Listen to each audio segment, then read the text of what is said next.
What I love about EOS is it doesn't force the leader or the leader of that particular division to be the one that has to make the call. And the vulnerability side is really what I think you're asking. How do you get people to become vulnerable and say, hey, I have a problem, or maybe if I bring this problem up, it might hurt someone's feelings, that kind of thing. And I think some teams are better than others for sure. But really just getting past that point, like, hey, put the egos aside. What is the one thing that we can accomplish in this meeting that is going to move our agenda closer to our 10-year goal?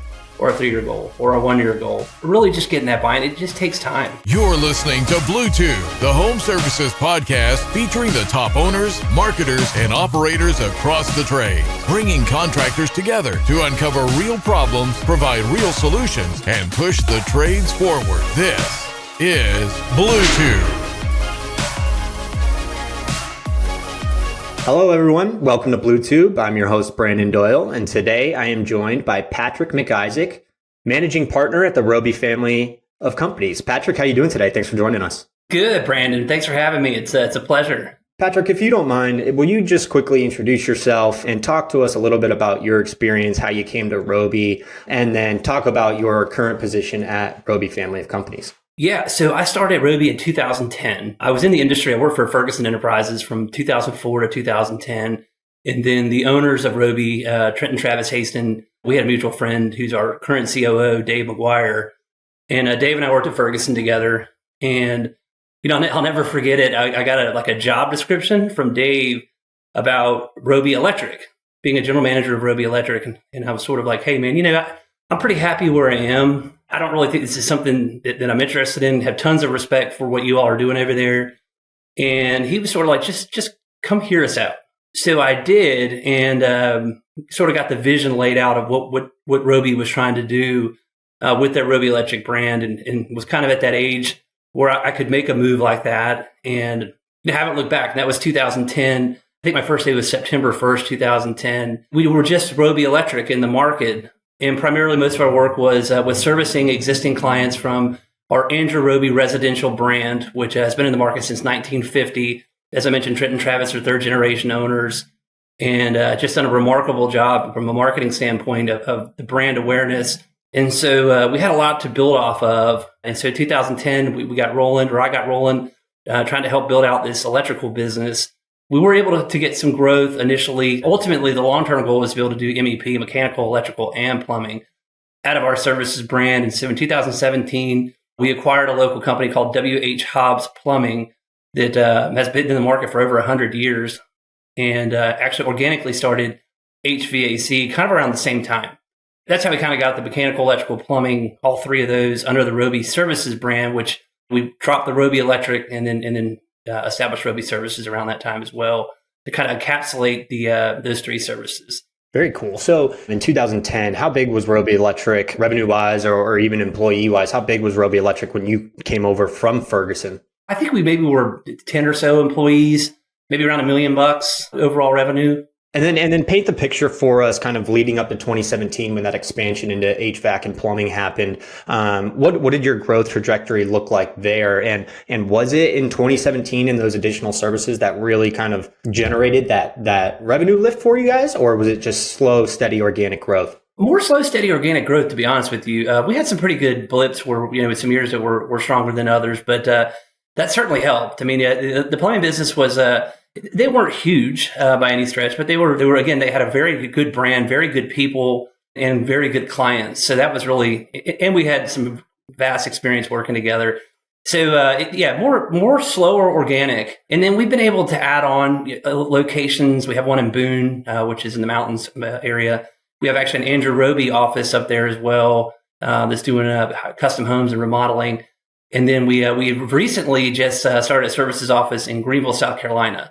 And so most of it's been organic. The acquisition certainly helped. And then starting the HVAC side organically has helped as well. I mean, I think it's the same concept that most of the other folks that do all three have, where you kind of lean on your existing client base. Yeah, I mean, it's interesting. It's kind of the holy trinity in the home services space, right? The plumbing, HVAC, and electrical. So you guys obviously started with electric. I feel like normally when I talk to customers, it's the other way around, right? So tell us about that. You guys started with electric and then broke into the others. That was really naturally happened because Andrew Roby had Roby Electric. They were doing probably a lot of their kitchen remodels and bathroom remodels were done vertically integrated by Roby Electric at the time. And that was based on having a skill set with some employees that knew the electrical trade. And really the story goes is back when this originally initiated Roby Electric, they were having Andrew Roby, the general contracting side, was having a tough time finding electrical contractors. So they just decided to start one internally. And that's really why we started. That's we already had it. But, in the true home services world, electrical is sort of like the redheaded stepchild of the three. Mm-hmm. It seems to be the one that people kind of just do because they need it from an offshoot, whether it be mechanical or plumbing. Just there's a need there, right? But I think that honestly was an advantage for us going through that time because there were so many established mechanical and plumbing contractors that were already into the services side here in Charlotte, and there really weren't as many electrical. And so I think that gave us really an advantage and opportunity to sort of get ahead of the curve from a marketing standpoint. As you've grown the service side of the Roby business, has it been easier in a sense to grow it under the Roby name and being able to leverage the strong brand that Roby had created for 50 years in the Charlotte area? Short answer is absolutely, right? Absolutely. If you have a trusted brand already, which we've had since 1950, it certainly makes it tremendously easier than, if we were to start, we could call it P&D, or we'll get to your name first, B&P Electric or B&P Services. Just that brand awareness was huge. Yeah. And then having such a flagship brand that we polished for years and years and years. Yeah. I think it makes it a lot easier. Also on the flip side though, there's a lot more responsibility there to perform. So, as well as I do, that brands are built over decades and can be tarnished in a matter of days. So absolutely it was easier, maybe not easier, but it definitely gave us an advantage for sure. Well, so I think one of the things that I always say is you're running a service call, but it's really an experience call. Yeah. Right. And you need to deliver on that experience because the homeowner, like I as a homeowner, I don't know what's wrong with my air conditioning unit, my furnace, my toilet. All I know is brown water is coming up through the shower in my master bathroom. Right. And that's no good. But really what you're running is an experience call. You want to take care of that customer, be friendly. Right. So what are some of the things that Roby does to make it a great experience once they're in someone's home? I think the word that comes to my mind that we use is you want to be an advisor.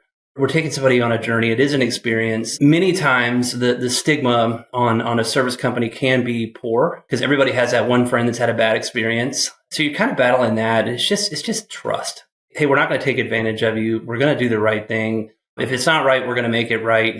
These are just very basic things that we fall back on. And so, for us, I've mentioned to you before the call, we operate on EOS, Entrepreneurial Operating System. Got the book right behind me. What the heck is EOS? And you got there before I wasn't planted, I promise. The best system, right? It's so simplistic in nature, but can-do attitude, family integrity are our three core values, and it's pretty obvious in our business if you don't have those. And so, you ask kind of what we do that's different is I hate to say this, but we care. That's what it boils down to, and our people care, and we want to treat not only our employees like family, that family extends onto our clients, but extends onto our vendors. On our commercial construction side and residential construction side, that's more of a relationship business. It's not transactional like a typical home services business. And our clients become our friends. We hang out with them outside of anything that has to do with the project. So I think that's really what makes us unique is that we really drive those relationships. From the customer standpoint, the vendor standpoint, the partner standpoint, all across the entire business. And that's kind of what we mean by that family. As leveraging the Roby name too, I would imagine it's made it a lot easier to attract, hire, and retain top talent in the industry where, it's limited out there. The expectation is don't go to trade school, it's go to college, right? And get hundreds of $1,000s in debt like I did, right? And I think there's a misconception out there. You kind of talked about, the trades can get a stigma a little bit sometimes. And I'll be honest, before working at Blue Corona, I was young, I was not a homeowner, and I thought I was going to get this big badass marketing agency job working on sexy brands, right? And then it was like, I took a job working with an agency who works in home services business, and I've learned to love it. And even my wife, she now values, we had a handyman on short notice before our first child was born a couple of years ago. We needed a shutter rehung on the outside of our house. It had just fallen down, storm, whatever. The house was like 20 years old. And the only person we could get out there was a handyman, like franchise. I mean, there was red clay all over the carpets, everything like that. And it wasn't a good experience for us. And after that experience, my wife said, okay, I'm no longer afraid to pay for a little bit higher quality or that better customer experience, even though the end product, a fixed air conditioner, the shutter back up on the house is going to be the same, right? And so I think that's really important. But it's had to have made it easier to attract and retain higher employees, right? Absolutely. And let me go back to what you were saying, too, about the stigma with the trades. I had a similar experience. I remember in high school, there was a poster, I talk about this a lot, going into the cafeteria, and it had two people. One was dressed in a suit and a tie, and had the looked like they were really put together. And on the other side, it had a picture of a construction worker that looked tired, and the hard hat was to the side. The one on the left said, with an education, and that was the business person, or whoever they were doing in the coat and tie. And on the right was the construction worker, and it said something along the lines of without an education, which is so backwards in my opinion. I think I've also mentioned if I knew what I knew now, I probably wouldn't have gone to college. I might have just jumped right into being an HVAC technician. I believe that as well. Because you made the comment about having hundreds of thousands of dollars of debt, which is a vulnerable statement for you to make. But I think there's a lot of people that are in the same boat that maybe, went to school for something that they didn't enjoy or they don't enjoy. And they could have come to the trades where, it's a very reputable and honorable profession. We talk about this all the time. And I'm hoping this paradigm starting to shift a little bit. And we're starting to see people really realize and understand that. People like Mike Rowe and those kinds of folks that are sort of making the trades quote unquote cool again, because they are. I mean, at the end of the day, this is a really great opportunity for young folks or for any folks that are in a career they may not like. Sorry, I kind of went off on a tangent there, but I'm really passionate about this. Yeah, I mean, it's the same thing. When you work at a small to medium-sized business, whether you're lumping in the Roby family of companies into all that, or just talking about Roby Services or Blue Corona, right? I mean, everyone becomes your family. You got to like the people you work with. And it's all about, that's one of my passions too. I remember the first time I got to call someone on my team, this was years ago, tell them they got a raise. And it was out of the blue, right? It wasn't review time. They hadn't been there for a year. They were just doing a damn good job. And we gave them a raise. And, I still remember that phone call to this day as being one of the most rewarding things in my young career at the time. And it just felt good. So I'm glad to hear that Roby's doing that too. I mean, has it been, so it sounds like it hasn't been challenging at all to get out from underneath Big Brother's wings, so to speak, as you launched the Roby Services brand. I wouldn't say there weren't some challenges, Brandon, but no, it definitely being part of something that like Roby that's been built for so long definitely lubricates the track a little bit.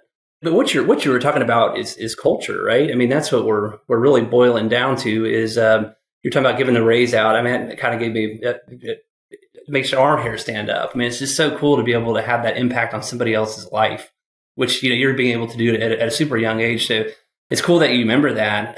But that getting ahead of those types of things is really important. So you keep calling me super young. I feel like I'm not that young. I'm getting old, Patrick. Yeah, maybe I'm just getting older. Maybe you're just thinking hey, this is still 2016, 2015, Brandon. I don't know. Hey, man, I think some of my joints would probably wish it was still that, 2015, 2016. So, I don't know. I mean, I'm 32 years old. I wake up sometimes, my back hurts. I'm I don't know whether I'm 32 or 62, but you breathe wrong. Yeah.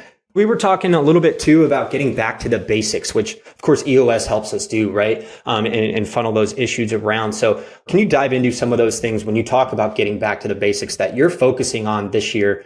Coming off of the COVID years, a lot of contractors, particularly in the plumbing, HVAC, electrical world, had really great years. And then 2023 came and, whether it's a silent recession, a full-on recession, I don't know, right? Return to work, all of that jazz. There's many factors, but 2023 just didn't seem to be the same as the 2 years prior for a lot of contractors. So I've heard a lot of folks talking about getting back to the basics. And you specifically mentioned, Patrick, 2024 for Roby is the year of focus. Tell me more about that. Yeah, I would say especially on our home, really diving into just the services side of our business for sure. We do a lot of things on as far as mechanical, electrical, plumbing. We get a little bit of commercial, a little industrial. We also do some residential construction, and then this truly home services division. So what we've done essentially is kind of split that out into three different groups. One is commercial, industrial, construction based teams, residential, and then a truly home services business model. And we might do a little light commercial out of that as well, but it utilizes softwares like Service Titan and marketing from Blue Corona and things like that. Those other pieces of the business, the residential trades and the commercial trades, are relationship businesses, right? We're working for larger GCs, both ourselves and others outside of ourselves within the market. So I think that for us on the services side is really honing in and driving that focus. Where before we would have teams kind of bouncing back and forth, not on purpose, but just out of necessity. One side's slower than the other, one side's more busy than the other, however you want to look at it. And so we really tried to focus that in over the last, I would say, 3 to 6 months. And then 2024 is kind of going to be the first full year of having this implemented.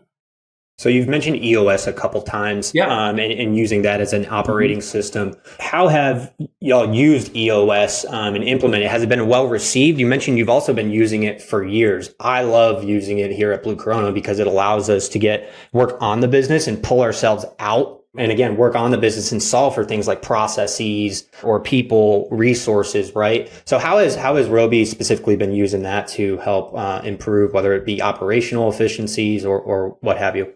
I'm a huge EOS fan. I would almost call myself almost like an EOS nerd. I probably don't know as much as I think I do. Almost an implementer by this point? I don't know about that. That's a strong word there.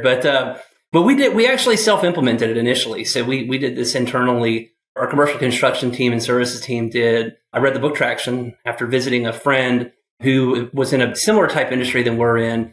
I just saw this drastic change in his organization, and I hadn't seen him in a couple of years, and he accredited a lot of it to EOS and said, "Hey, go read this book Traction and call me when you're done with it." This is 3 years ago plus. For some reason that weekend I was riding down to the beach, and my wife and my daughter are already there, and I started listening to the book, and I listened to half of it on the way there, and all I could think about was this book. I was so distracted that whole weekend. You're supposed to be at the beach with young kid, having a great time. And all I could think about was finishing this book. I think I called my dad immediately, and I'm like, I think I found it. I found the secret weapon. I'm kind of a shiny object guy, so I'm sure I've said stuff like that before. Maybe that's why the cold email worked. Yeah, right? Exactly. Yeah. So, come on, you got me. We tried it out in our group, and we had these boring meetings at 6 or 6:30 in the morning with our department heads at that time. And I mean, they were painful. I knew they were rough. It was tough because, you kind of get locked in on typical meeting, you get locked in on one topic that might include, 2 or 3 people. And the rest of the people are kind of like, all right, I'm either going to zone out or I'm going to halfway pay attention. And so we switched the meeting. We just tried an L10 is what they're called once you get familiar with EOS. And people will start to sit at the end of their chair. They kind of set up a little bit. And we're intrigued, and we're talking about other divisions and trying to help solve issues. And I'm sure we messed this thing up 7 ways to Sunday, but we just tried it. And at the end, you rank the L10 meeting. Those are on EOS know that. And hey guys, let's just throw a 1 to 10 on this. And we were getting 8, 8.5, 9. I was like, all right, well, nobody's going to get in trouble or anything. But how would you rank the other ones that we had? I mean, these rankings were terrible. It's 2, 4. And so that was kind of how we initially started. And then since then we've evolved and we've matured, and we ran it kind of self-implemented for a year or so. And then the whole Roby family of companies got involved, and we did go and reach out, and we are utilizing an implementer now, a guy named Robert Fish, which has been extremely helpful to try to get it to the next level. Gotcha. So it was just the services side of the business that started with it? Yeah, well, services and commercial construction, those are the two that I'm part of with Roby, our commercial construction and then the services side. And so, at that time we still are all together, but we were together as a team. So Roby commercial and Roby services, that's where we started. Again, I'm sure we did it wrong about 10, but it just sort of, like anything really, Brandon, just getting started is the hardest part. Day one, not one day. That's what I always say. So yeah, I like that.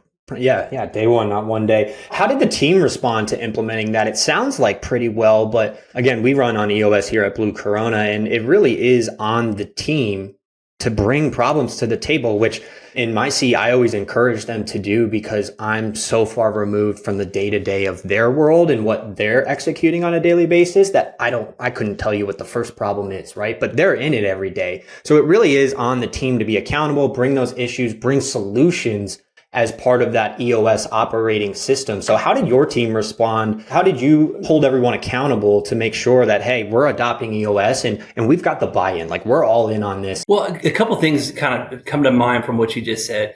Is one, yes, the fellow that told us about traction initially, he said, hey, the answer is usually in the room. What I love about EOS is it doesn't force the leader or the leader of that particular division to be the one that has to make the call. And the vulnerability side is really what I think you're asking. How do you get people to become vulnerable and say, hey, I have a problem, or maybe if I bring this problem up, it might hurt someone's feeling, that kind of thing. And I think some teams are better than others for sure. But really just getting past that point, like, hey, put the egos aside. What is the one thing that we can accomplish in this meeting that is going to move our agenda closer to our 10-year goal or a 3-year goal or a 1-year goal?